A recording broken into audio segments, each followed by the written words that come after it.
All right. So for our group, we decided to go with a catapult project, mainly because we wanted to challenge ourselves in projectile motion, and we really wanted to, I guess, experiment with different catapult designs. And so far, this one's the one that came out on top of all the other ones. So my name's Caesar. My name's Troy. My name's Ryan. I'm Matthew. And we're basically going to talk through kind of like the challenges and the design choices we made along the way. Okay, so we originally chose to go with catapult because not a lot of us had experience in doing projectile motion problems, and we figured it'd be an interesting and fun project to do. We went online looking for designs to base ours off of, and we settled on one that we found on YouTube that's about this shape, made of PVC. We chose PVC because it is durable and mainly because it's cheap and we could find it at Home Depot. When using PVC, we did have to make some changes. We did have a larger arm on the catapult, and this joint right here, we had to use a smaller piece because there was too much friction and it wouldn't swing.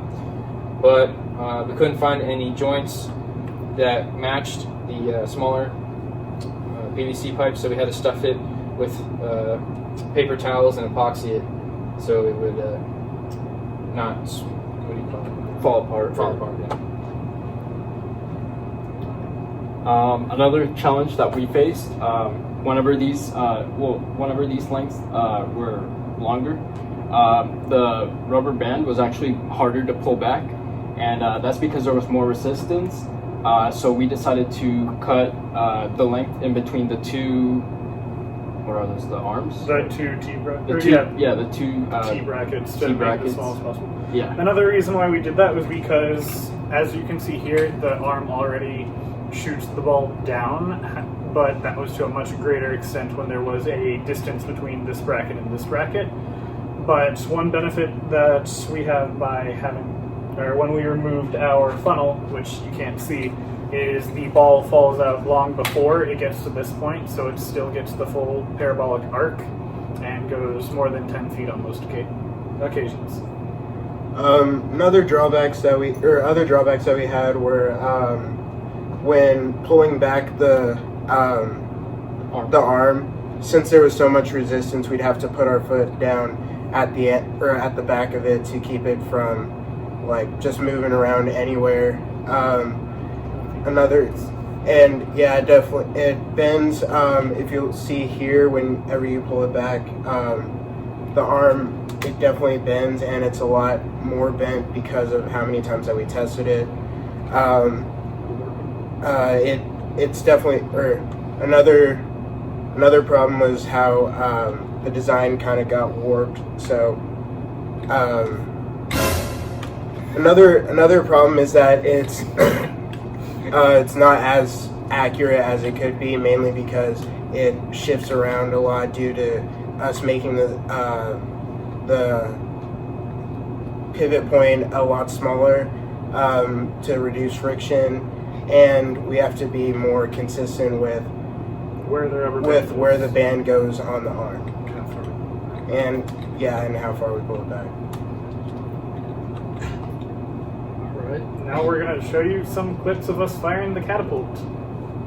Stay tuned.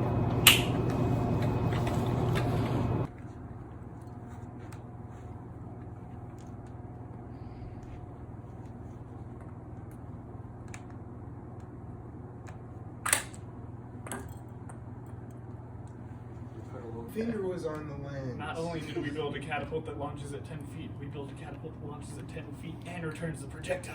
Oh yeah. Yeah. Oh, it just did that. Yeah. Backboard.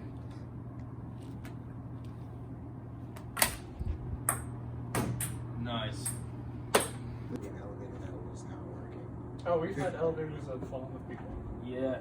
Mine has broken while I've ridden it twice, but it started back up again. I got off at the next floor because I was like, I am about to ride this up to the 12th floor. And Frankly, I probably wouldn't mind being stuck in an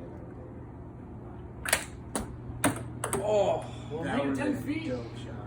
Literally every shot.